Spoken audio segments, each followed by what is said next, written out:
All right, everybody, here's your core bites number 166. So number 1 says, Jessica packed 7 necklaces in each tray. She packed 11 trays.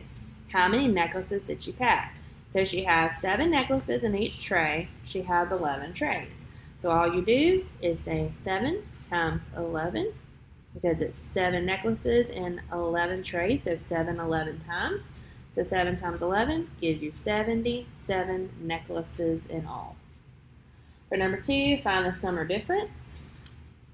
So guys, I'm just going to give you the answer, and then of course, if you need extra help, just let us know and we will show you how to work it out, okay?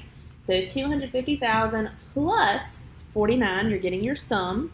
So for the addition, you would get 250,049. Okay?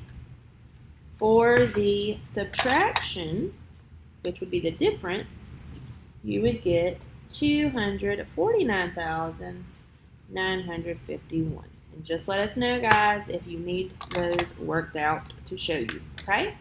For the next one, you're adding the fractions here. You have to make sure they all have the same denominator, which is the bottom number. So all you do, add a 0 to make all of them 100. So add a 0 to the numerator there. So then your denominator is going to be 0. So all you do is add 17 plus 7 plus 70. Okay? So 70 plus 7 would give you 77. And then 77 plus 17 would give you 94. Now, you can divide that by 2. 100 divided by 2 is 50. 94 divided by 2 would give you 47. So 47/50 is your answer. Okay? For the next one, what fraction of a turn is this angle? And I know it's hard to see. This almost looks like it's telling you it's a right angle, but it's actually a curve. So they're saying from here to here, what is that?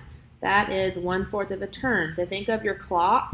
So this would be like your 12 o'clock up here, and then this would be like your 9 o'clock.